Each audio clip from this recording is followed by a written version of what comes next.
Assalamualaikum warahmatullahi wabarakatuh.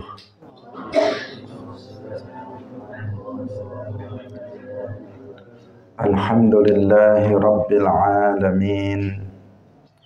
Lahun ni'matu wa lahul fadlu wa lahul thana'ul hasan. Wassalawatullahil barrir rahim wal malaikatil muqarrabin ala sayyidina wa maulana Muhammadin wa ala alihi wa ashabihi tayyibin tahirin. Allahumma la sahla illa ma ja'altahu sahla wa anta taj'alul hazna idza syi'ta sahla. Allahumma arzuqna al-ikhlasa fin niyyati wal qawli wal amal wa ba'du. Ila nabiyil mustafa sallallahu alaihi wasallam wa ikhwanihi minal anbiya'i wal mursalin wa syuhada'i was salihin, khususan ila sultanil awliya Syekh Abdul Qadir Al-Jilani wa Syekh Ahmad Ar-Rifai wa Syekh Bahaidina Naqsyabandi wa Syekh Abdullah Al-Harari wa ila arwahi muassisi jam'iyati Nahdlatul Ulama Syekh Muhammad Hashim Ash'ari wa Syekh Bisri Sansuri wa Syekh Abdul Wahab Hasbuwah wa ila arwahi jami'i ahli al-qubur minal muslimin wal muslimat. Al-Fatihah. A'udzu billahi minasy syaithanir rajim. Bismillahirrahmanirrahim. Alhamdulillahi rabbil alamin. Ar-Rahmanir Rahim. Maliki yaumiddin. Iyyaka na'budu wa iyyaka nasta'in. Ihdinas siratal mustaqim. Siratal ladzina an'amta 'alaihim ghairil maghdubi 'alaihim waladdallin. Amin. Hadirin hadirat kaum muslimin muslimat pemirsa Madu TV rahimakumullah. Alhamdulillah, kita bersyukur kepada Allah Subhanahu wa taala pada pagi hari ini. Allah Subhanahu wa taala masih melimpahkan nikmat-nikmatnya kepada kita semuanya sehingga kita bisa kembali bersama-sama melanjutkan pengajian kitab Mukhtasar Ibn Abi Jamrah, sebuah kitab ringkasan dari kitab Sahih Al-Bukhari. Semoga Allah Subhanahu wa taala menerima amal saleh yang kita lakukan. Amin ya rabbal alamin. Shalawat dan salam semoga tetap terlimpahkan kepada Nabi Agung Nabi Muhammad sallallahu alaihi wasallam, para sahabatnya, keluarganya serta seluruh umat Islam yang mengikuti beliau ila yaumil qiyamah. Mari kita ikhlaskan niat kita masing-masing, kita ngaji lillahi ta'ala. Kita sampai pada hadis 255.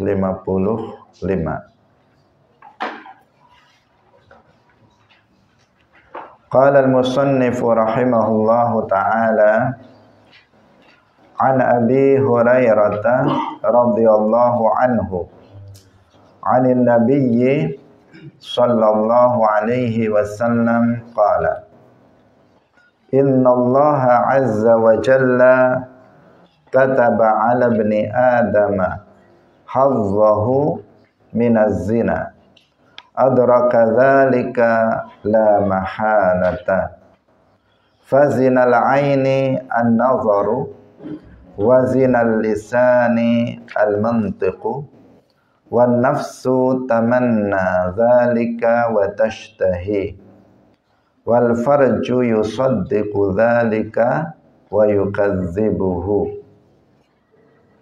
atau dalam riwayat lain au yukadzibuhu.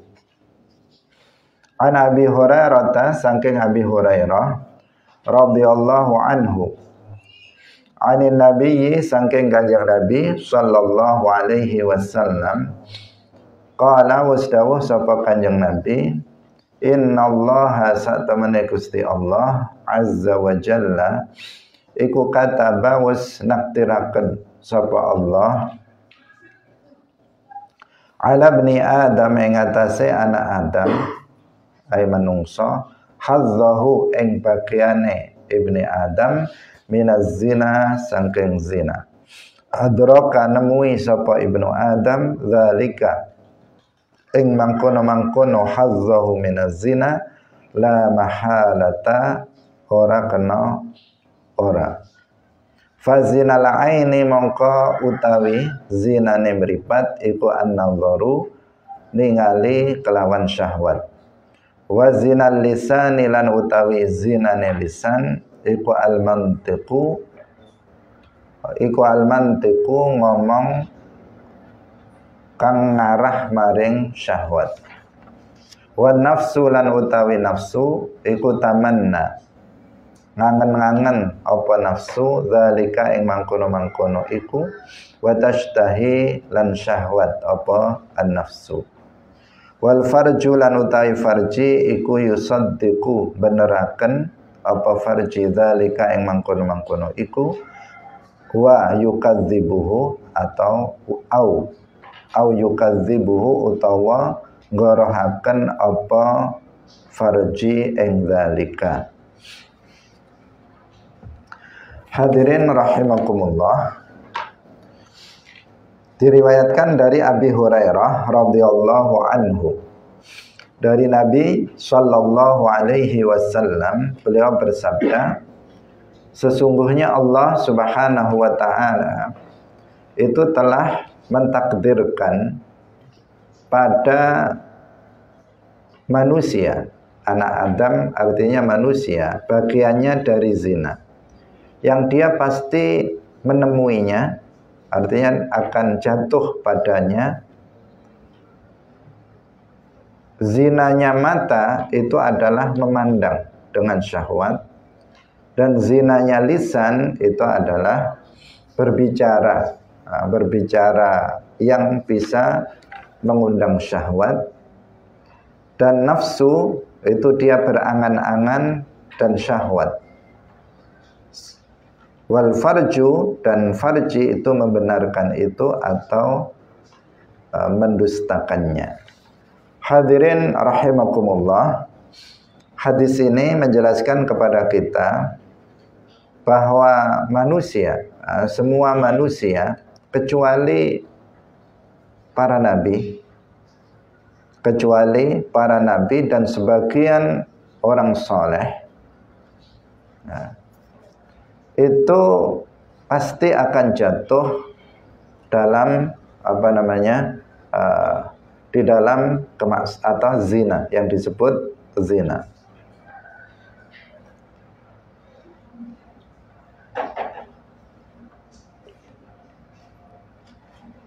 Jadi hadis ini menjelaskan kepada kita bahwa setiap orang, setiap manusia kecuali para nabi dan sebagian orang-orang soleh, sebagian kecil dari orang-orang soleh, itu pasti dia akan jatuh kepada yang disebut dengan zina. Nah, yang zina ini maksudnya adalah zina anggota badan. Jadi ada zina farji, ada zina anggota badan. Zina anggota badan itu ada zina mata, ada zina tangan, ada zina lisan, ada zina kaki, ada zina telinga, dan seterusnya. Berdasarkan hadis yang lain.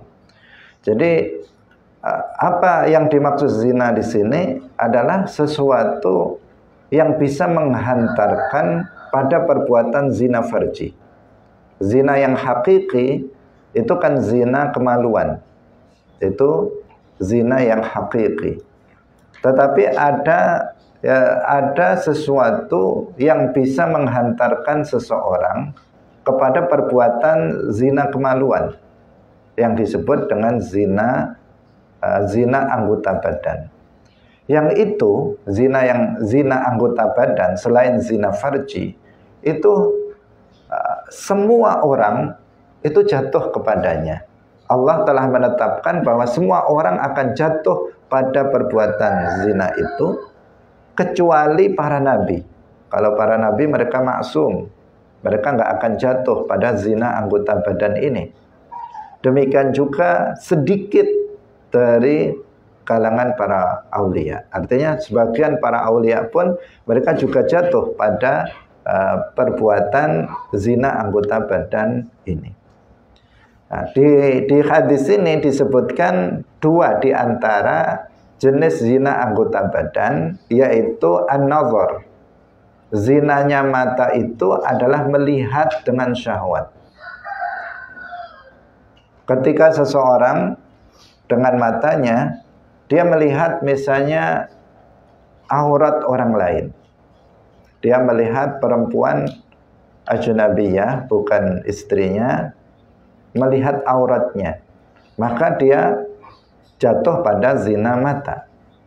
Atau dia melihat pada selain auratnya tetapi dengan syahwat, maka dia juga jatuh pada zina mata.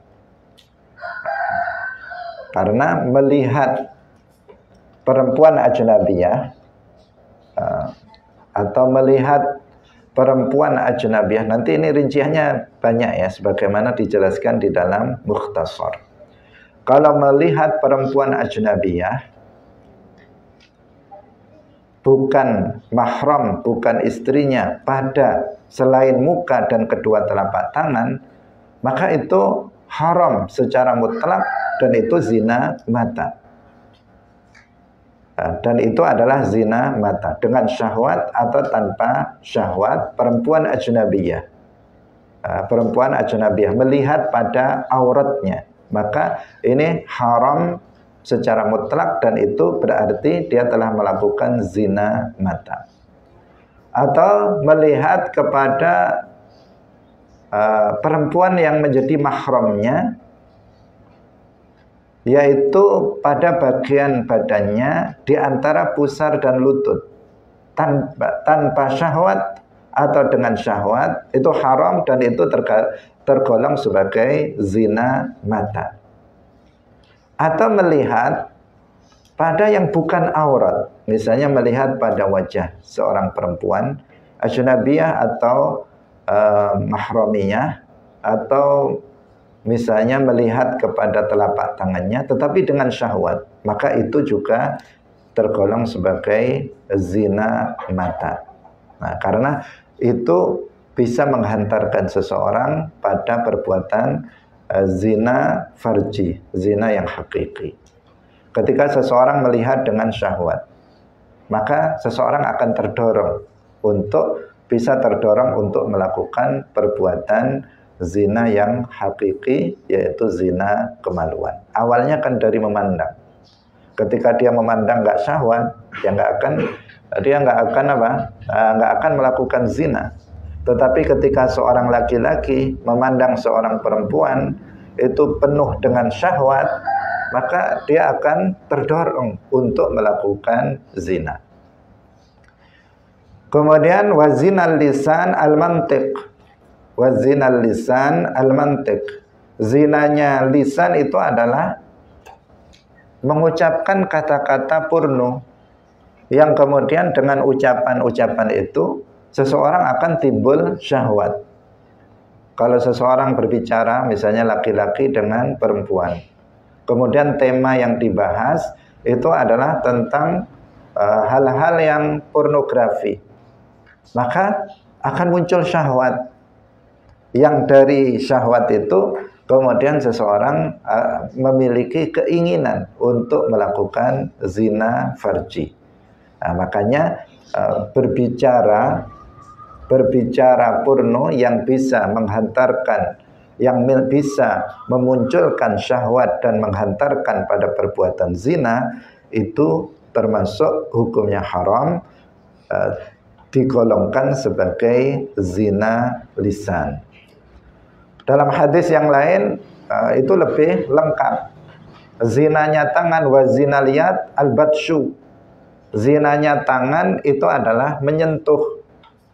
Ketika seorang laki-laki menyentuh kulit perempuan ajnabiyah, misalnya bersalaman dengan perempuan ajnabiyah tanpa hail, maka ini adalah zina tangan. Karena dengan bersentuhan maka akan memunculkan syahwat.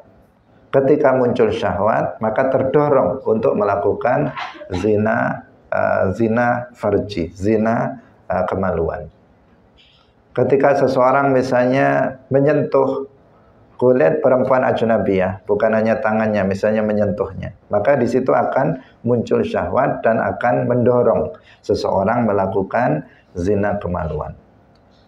Zina rijal itu adalah al-khuta.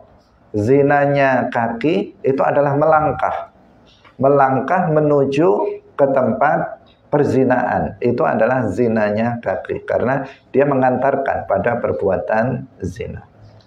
Zinal udhun, zinanya telinga, itu adalah mendengar suara-suara yang itu adalah bisa menimbulkan syahwat. Ada orang cerita tentang pornografi, kemudian dia mendengarkannya sehingga dia muncul juga syahwat.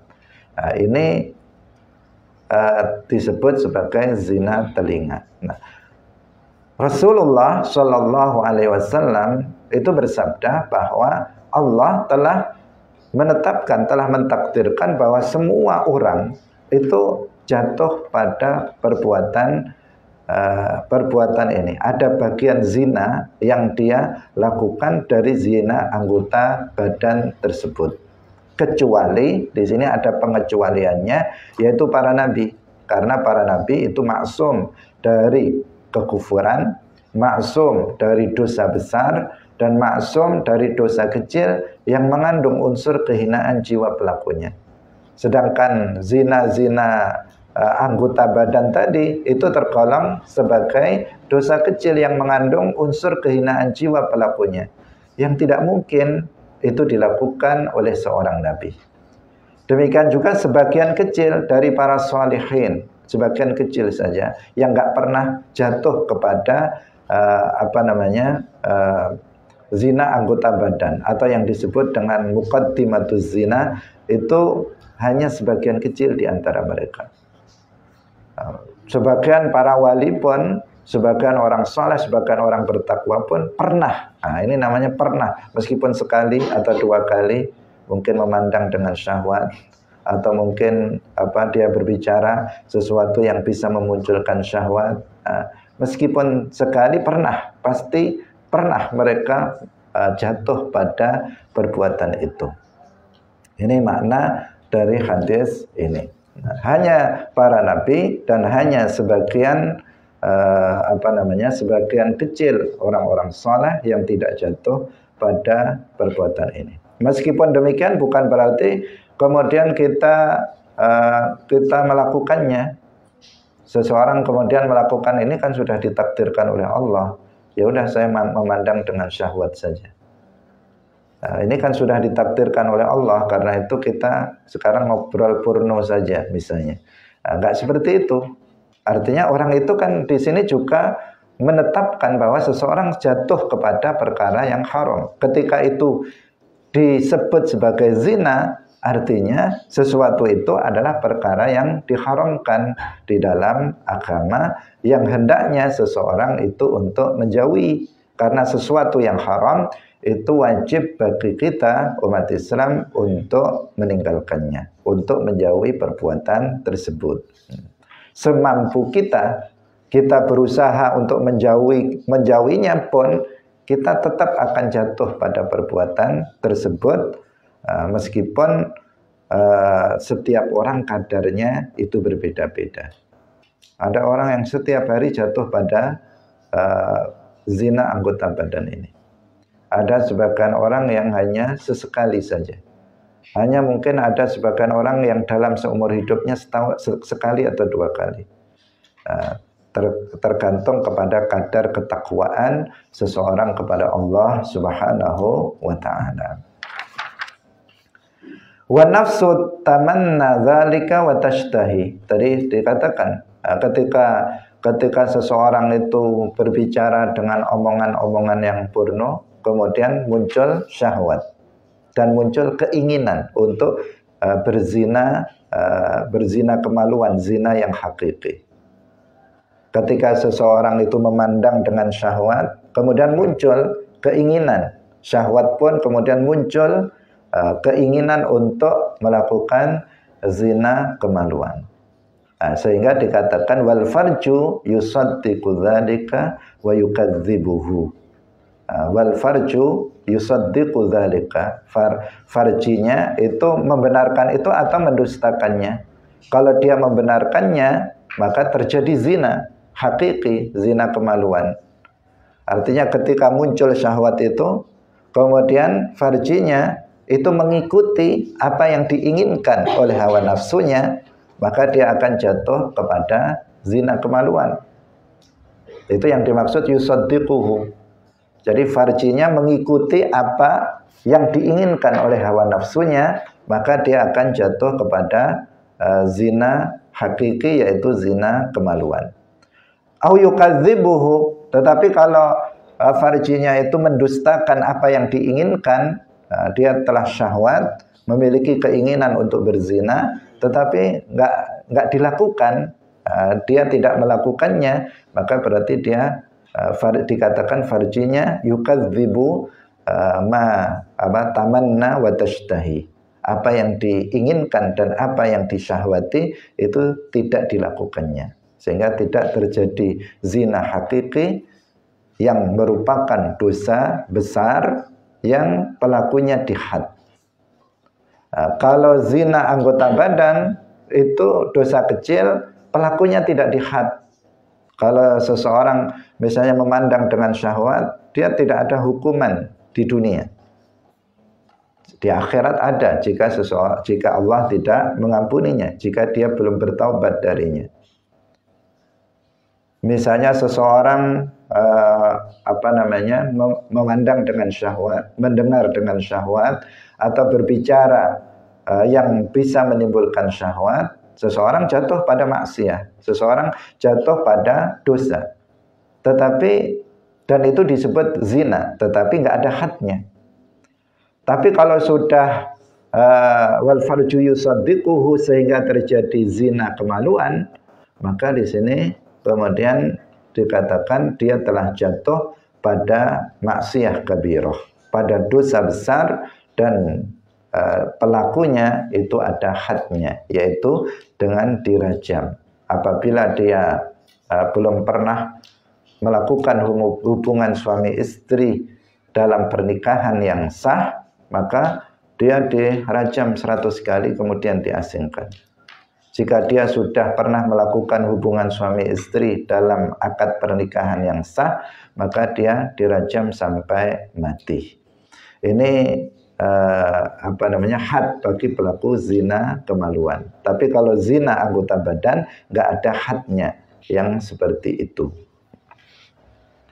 Karena itu, kalau seseorang ingin terhindar dari perbuatan zina hakiki, yaitu zina kemaluan, zina al-farj, maka dia harus menghindari zina-zina anggota badan lainnya. Kalau seseorang ingin terhindar dari zina kemaluan, maka dia harus berusaha menghindari zina mata. Dia harus berusaha menghindari zina telinga.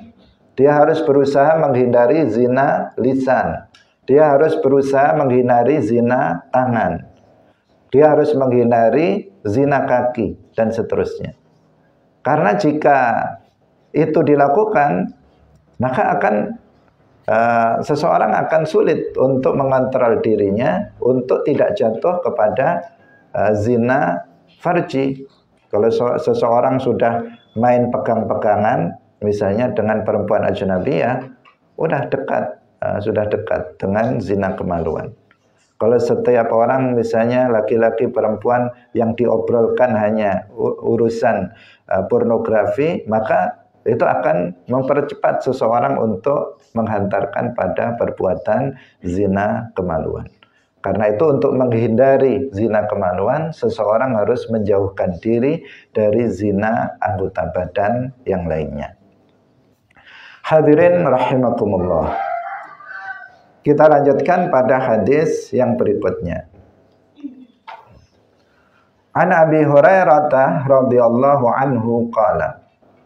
Nah, pada masa sekarang ini sangat mudah seseorang itu jatuh kepada perbuatan zina anggota badan. Karena di masa di zaman medsos, media sosial, seseorang itu dengan sangat mudah dia untuk melihat, mendengar, berbicara tentang hal-hal yang sifatnya itu porno. Itu sangat mudah mengaksesnya, sehingga seseorang bisa melakukan perbuatan-perbuatan tersebut dan kemudian jatuh kepada zina kemaluan. Sehingga sangat memprihatinkan pada masa sekarang, terkadang anak-anak kecil dia sudah jatuh pada zina kemaluan karena terpengaruh oleh media sosial yang dia melihatnya, yang dia lihat, yang dia saksikan, sehingga dia kemudian terjerumus kepada perbuatan yang perbuatan zina. Karena itu harus diwaspadai, seseorang harus bijak dalam menggunakan media sosial. An Abi Hurairah radhiyallahu anhu qala qala Rasulullah sallallahu alaihi wasallam. Qala wasdawa sapa Rasulullah sallallahu alaihi wasallam. Man utawi sapane wong halafa iku halafa sumpah sapa man mingkum setengah saking sira kabeh. Faqala nuli ngucap sapa man fi halifihi ing dalem sumpah iman. Billati wal Uzza. Falyaqul mongko becik ngucap sapa man la ilaha illallah ing ucapan la ilaha illallah. Wa man lan utahi sapane wong iku kala ngucap sapa man li sahibihi maring kancane man ta'ala ukamiruka ta'ala mrene sapa sira ukamiruka main judi sapa ingsun ing sira falyatasaddaq mongko becik aweh sedekah sapa wong. Diriwayatkan dari Abi Hurairah radhiyallahu anhu. Beliau berkata, Rasulullah shallallahu alaihi wasallam bersabda, barang siapa di antara kalian itu bersumpah, kemudian dalam sumpahnya itu dia mengatakan billati wal Uzza. Jadi bukan dia mengatakan billah, tetapi dia mengatakan billati wal Uzza. Ini konteksnya adalah konteks masa lalu, di masa jahiliyah. Bahwa orang-orang jahiliyah itu memiliki kebiasaan. Mereka memiliki adat, memiliki kebiasaan. Sedikit-sedikit mereka bersumpah dengan mengatakan billati wal Uzza. Dia mengatakan seperti itu. Tapi nggak ada tujuan untuk mengagungkan terhadap Lata dan Uzza itu. Nggak ada tujuan itu, pengagungan terhadap keduanya sebagaimana pengagungan kepada Allah Subhanahu wa taala. Ini artinya karena dia jadi ini sudah muslim, dia sudah muslim tapi masih terbawa kebiasaan masa lalu untuk mengatakan billati wal Uzza. Bisa difahami? Jadi ada kebiasaan di masa jahiliyah, kalau bersumpah itu dia mengatakan billati wal Uzza. Kemudian seseorang dia sudah masuk ke dalam agama Islam. Di zaman Nabi sudah masuk ke dalam agama Islam, tapi tradisi sumpah dengan mengatakan Billati wal Uzza itu masih dia ucapkan. Hanya saja nggak ada unsur tujuan untuk mengagungkan.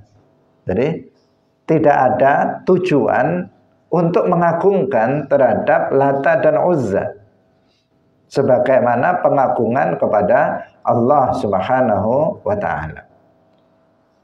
Karena kalau ada unsur pengagungan terhadap selain Allah dengan pengagungan yang sama kepada Allah, maka sumpah seperti itu hukumnya syirik. Nah, sebagaimana disebutkan dalam hadis yang lain, man halafa bi ghairillah faqad asyrak. Nah, barang siapa yang bersumpah dengan selain Allah, maksudnya dengan mengagungkannya seperti dia mengagungkan Allah, maka dia telah syirik. Nah, di sini orang-orang sebagian para sahabat ketika itu masih melanjutkan tradisinya di zaman jahiliyah. Ketika bersumpah dia mengatakan Billati wal Uzza, tetapi nggak ada unsur dan tidak ada tujuan untuk mengagungkan keduanya sebagaimana pengagungannya kepada Allah. Maka hukumnya tidak kufur, hukumnya tidak syirik. Hukumnya dia tidak jatuh kepada kesyirikan, dia tidak jatuh kepada kekufuran. Tetapi Nabi mengatakan falyaqul la ilaha illallah. Hendaknya dia mengatakan la ilaha illallah. Nah, mengucapkan ini bukan dalam rangka masuk ke dalam agama Islam. Kenapa? Karena hukumnya dia tidak jatuh pada syirik, dia tidak jatuh pada kekufuran. Hanya saja ucapan itu la ilaha illallah itu adalah untuk menghapuskan pengaruh yang buruk dari ucapan tersebut. Jadi itu kan ucapan yang buruk. Nah, untuk menghilangkan pengaruh buruk dari ucapan yang seperti itu, hendaknya seseorang kemudian menghapusnya dengan mengatakan la ilaha illallah.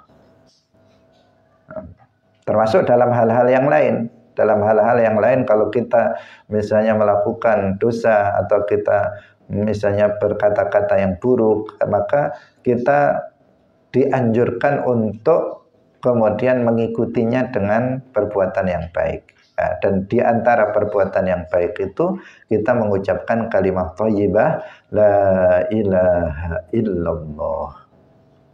Nah, untuk apa? Menghapuskan asar yang buruk dari ucapan buruk yang telah kita ucapkan.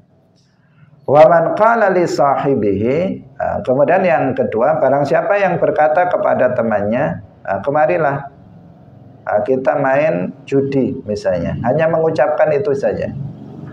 Dia mengucapkan itu saja. Maka hendaknya dia bersedekah dengan sesuatu. Nah, ini sebagai juga apa? Untuk menghapuskan ucapan buruk yang dia telah ucapkan, itu dihapus dengan sedekah. Bersedekah sesuatu harta yang dia miliki. Ini anjuran dari Rasulullah Sallallahu Alaihi Wasallam, yang secara umum dijelaskan di dalam hadis yang lain, atbi'is sayyi'ata alhasanata tamhuha. Ikutilah perbuatan yang buruk dengan melakukan kebaikan, maka kebaikan itu akan menghapus keburukan yang kamu lakukan. Jadi kalau kita terjatuh kepada keburukan tertentu, maka hendaknya kita mengiringi perbuatan buruk itu, perbuatan maksiat itu dengan perbuatan yang baik. Hadirin rahimakumullah. Nah, sekarang kita lanjutkan pada hadis yang berikutnya. An Shaddad bin Aus radhiyallahu anhu, 'anin Nabiy sallallahu alaihi wasallam qala, Ani Nabi saking Kanjeng Nabi sallallahu alaihi wasallam qala wasdawu sapa Kanjeng Nabi. Sayyidul istighfari utawi bendorone istighfar. Pemimpinnya istighfar. Iku antakula. Diganti kalau an yakula diganti antakula. Iku antakula yang pengucap sapa sira. Allahumma anta rabbi la ilaha illa anta khalaqtani wa ana 'abduk wa ana 'ala 'ahdika wa wa'dika mastata'tu a'udzu bika min syarri ma sana'tu abu'u laka bi ni'matika 'alayya wa abu'u bi dhanbi ighfir li fa innahu la yaghfirul dzunuba illa anta.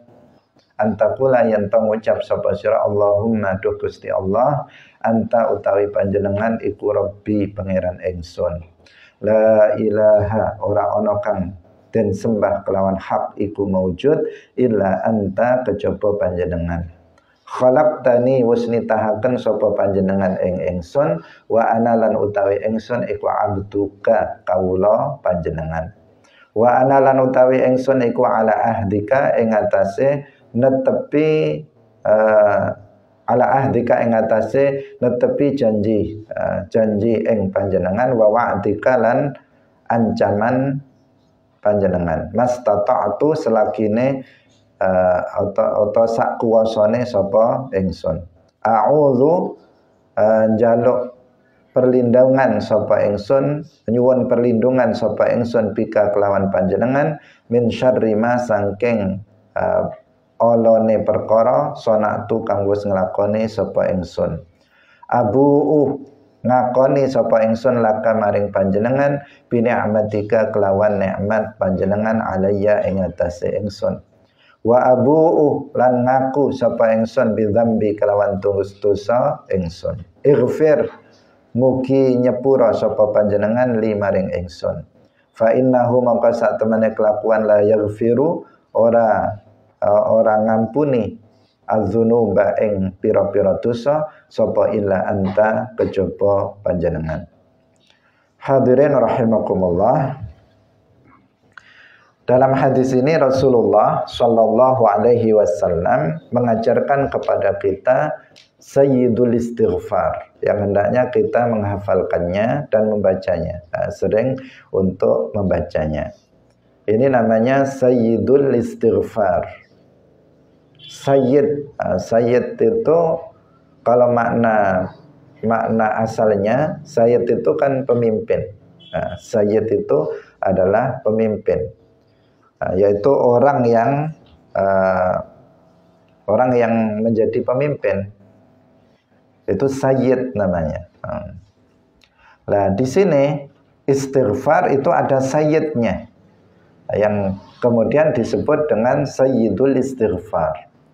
Karena istighfar itu kan ucapan permohonan ampun. Itu makna dari istighfar. Istighfara yastaghfiru istighfaran.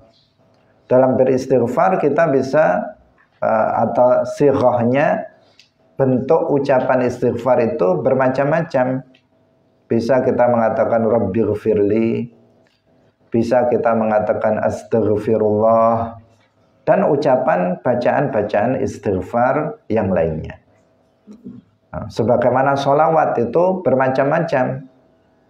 Ada Allahumma sholli ala Muhammad, ada sallallahu ala Muhammad, ada Allahumma sholli ala Muhammad wassalim, ada sholawat nariyah, ada sholawat badr, ada sholawat munjiyah, dan seterusnya.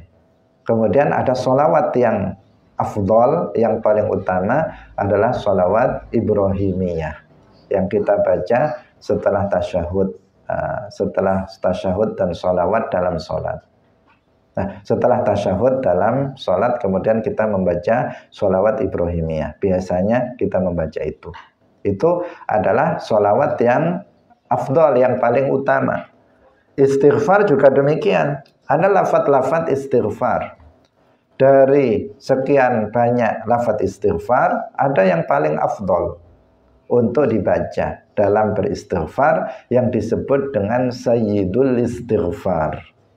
Kalau kita membaca istighfar ini, maka pahalanya lebih banyak. Dia lebih utama dan pahalanya lebih banyak dibandingkan dengan beristighfar dengan bacaan-bacaan yang lainnya. Penting bagi kita untuk memperbanyak istighfar. Istighfar manfaatnya sangat banyak. Hendaknya kita memperbanyak istighfar sebanyak-banyaknya, apalagi kita ini tergolong sebagai orang-orang yang banyak melakukan dosa. Hendaknya memperbanyak istighfar. Di antara hikmah memperbanyak membaca istighfar adalah kita akan dimudahkan urusan kita oleh Allah Subhanahu wa taala. Yang banyak hutangnya memperbanyak istighfar. Insya Allah segera Allah lunaskan hutangnya. Orang yang rizkinya seret misalnya memperbanyak istighfar. Insya Allah dengan itu Allah akan meluaskan rizkinya. Itu diantara hikmah-hikmah dari kita memperbanyak istighfar. Dengan lafaz-lafaz yang tadi, dan sayyidul istighfar itu adalah ucapan ini. Agak panjang bacaannya, tetapi tidak sulit untuk kita hafalkan. Bagi kita yang mau menghafalnya, maka itu tidak sulit. Kenapa kok disebut sebagai sayyidul istighfar? Karena istighfar ini itu mengumpulkan makna-makna taubat. Jadi makna taubat semuanya ada di sini. Nanti akan kita jelaskan bagaimana luar biasanya atau bagaimana mencakupnya istighfar ini pada makna-makna taubat. Bagaimana bacaan istighfarnya? Allahumma anta rabbi. Ya Allah, engkau adalah Tuhanku. La ilaha illa anta. Tidak ada yang disembah dengan hak selain hanya engkau, ya Allah. Khalaqtani wa ana abduka. Engkau telah menciptakan aku dan aku adalah hambamu, ya Allah. Wa ana ala ahdika wa wa'dika. Wa ana ala ahdika wa wa'dika. Artinya saya akan tetap istiqamah untuk melakukan apa yang telah engkau tetapkan. Artinya engkau telah tetapkan dari perintah yang telah engkau berikan. Artinya saya akan menjalankan apa yang telah engkau perintahkan kepadaku secara istiqomah. Itu maksudnya seperti itu. Mastata'atu sesuai dengan kemampuanku. Aku berlindung kepadamu, a'udzubika min syarri ma sana'tu. Aku berlindung kepadamu dari keburukan sesuatu yang telah aku lakukan. Abu'u laka bi ni'matika 'alayya. Aku mengakui kenikmatan yang telah engkau berikan kepadaku, bahwa engkau banyak sekali memberikan nikmat kepadaku. Aku mengakui itu. Wa abu'u bi dzambi, dan aku juga mengakui dosa yang telah aku lakukan. Ighfirli, maka ampunilah aku. Fa innahu la yaghfiru dzunuba illa anta. Sesungguhnya tidak ada yang mengampuni dosa kecuali hanya engkau, ya Allah. Nah, hadirin yang dirahmati oleh Allah Subhanahu wa taala. Jadi di sini ada pengakuan ya, pada bagian akhir itu ada pengakuan bahwa seseorang itu telah berdosa. Ketika seseorang itu mengaku bahwa dirinya telah melakukan dosa, maka itu adalah bagian dari taubat. Al-'abdu idza atarafa bi dzambihi wa taba taballahu alaihi. Ketika seseorang itu mengakui dosanya dan dia bertaubat kepada Allah, maka Allah Subhanahu wa taala itu akan menerima taubatnya. Dia mengatakan wa abu'u bi dzambi. Aku mengakui dosaku, bahwa aku memang telah melakukan dosa. Aku mengakui itu dan aku menyesal telah melakukan perbuatan itu. Maka Allah Subhanahu wa taala akan mengampuni dosa-dosa dia. Hadirin rahimakumullah. Jadi di sini dikatakan kita misalnya dari awal Allahumma anta rabbi la ilaha illa anta khalaqtani wa ana abduka. Ini kan pengakuan-pengakuan kita seorang hamba kepada Allah Subhanahu wa taala. Wa ana ala ahdika wa wa'dika mastata'tu. Nah, mastata'tu di sini dikatakan mastata'tu artinya memang kita pengakuan, kita mengakui tentang kelemahan kita, bahwa kita tidak bisa menjalankan kewajiban kepada Allah Subhanahu wa taala dengan sesempurna mungkin. Karena nyatanya kita masih jatuh kepada kemaksiatan. Tidak semua perkara yang diwajibkan oleh Allah kita bisa menjalankannya, dan tidak semua perkara yang diharamkan oleh Allah kita bisa menjauhinya. Ini maksud dari wa ana ala ahdika wa wa'dika mastata'tu. Jadi apa yang Allah perintahkan kepada kita belum bisa menjalankan semuanya secara sempurna. Dan apa yang dilarang oleh Allah Subhanahu wa taala untuk ditinggalkan, apa yang dilarang kita belum mampu untuk meninggalkan seluruhnya. Itu maksud mastata'ta di situ adalah sebuah pengakuan bahwa kita itu belum mampu untuk menjalankan kewajiban seluruhnya, dan kita juga mengakui bahwa kita belum mampu untuk meninggalkan semua yang diharamkan oleh Allah Subhanahu wa taala. Itu. Kemudian ada pengakuan yang lainnya, yaitu abu ulaka bi ni'matika alayya.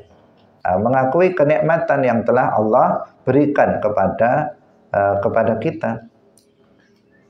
Nikmat Allah yang Allah anugerahkan kepada kita jumlahnya luar biasa.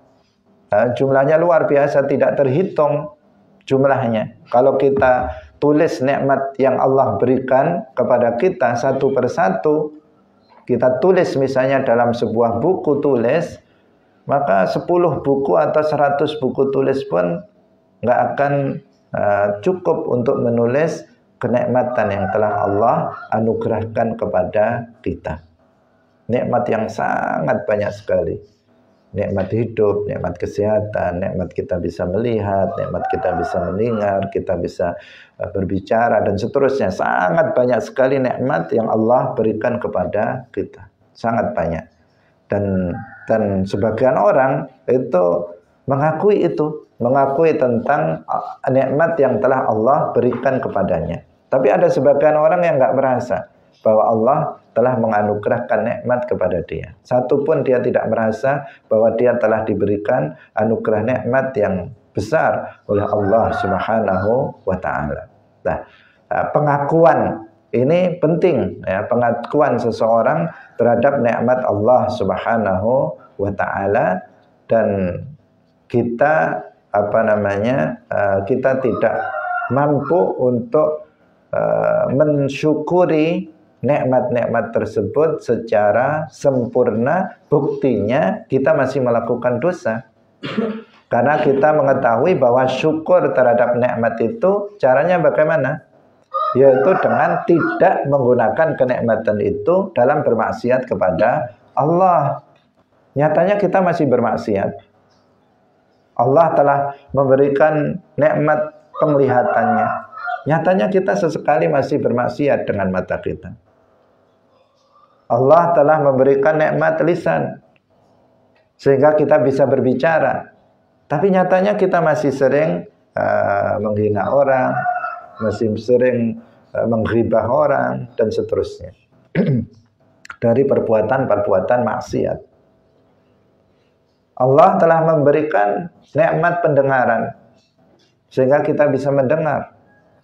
Tapi nyatanya masih sering kita juga menggunakan telinga ini untuk mendengarkan sesuatu yang diharamkan oleh Allah Subhanahu wa taala. Nah,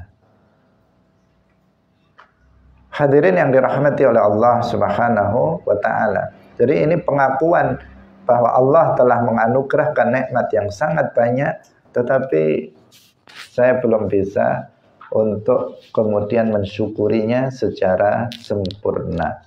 Makanya wa abu bidzambi, mengakui dosaku juga. Aku mengakui nikmat yang telah Engkau anugerahkan kepadaku, tetapi aku juga mengakui bahwa aku belum bisa mensyukurinya sehingga aku telah melakukan dosa-dosa. Secara umum saja nikmat hidup ini mensyukurinya dengan tidak menggunakan kehidupan hidup kita dalam bermaksiat. Tetapi hampir setiap hari kita bermaksiat dalam hidup kita. Di satu sisi kita mengakui kenikmatan yang Allah berikan, tetapi di sisi yang lain kita juga mengakui bahwa kita belum bisa mensyukuri nikmat itu. Buktinya kita masih melakukan dosa. Sehingga kita mengatakan wa abu'u bidzambi, maka ighfirli, ampunilah aku karena belum bisa mensyukuri nikmat-Mu, karena aku masih berbuat maksiat dengan nikmat yang telah Engkau berikan. Nah, fa innahu la yaghfiru dzunuba illa anta, ini juga sebuah pengakuan bahwa memang al-ghaffar atau ghafiruz dzunub, zat yang mengampuni dosa itu memang hanya Allah Subhanahu wa taala. Selain Allah tidak ada yang mengampuni dosa. Karena itu Al-Ghaffar itu termasuk nama Allah yang khusus untuk Allah. Tidak boleh untuk selainnya, karena yang mengampuni dosa itu hanya Allah Subhanahu wa taala, bukan manusia. Hanya saja ketika dosa seseorang itu berkaitan dengan manusia, maka Allah akan mengampuni dosa kita apabila kita telah meminta maaf atau meminta halal dari orang yang kita sakiti, yang itu merupakan dosa kepada Allah Subhanahu wa taala. Hadirin rahimakumullah, sampai di sini pengajian kita pada pagi hari ini. Mari kita amalkan, kita baca Sayyidul Istighfar ini sehingga kita mendapatkan pahala dan juga Allah Subhanahu wa taala mengampuni dosa-dosa kita. Barakallahu fikum. Wallahul muwaffiq ila aqwamit thoriq. Wassalamualaikum warahmatullahi wabarakatuh.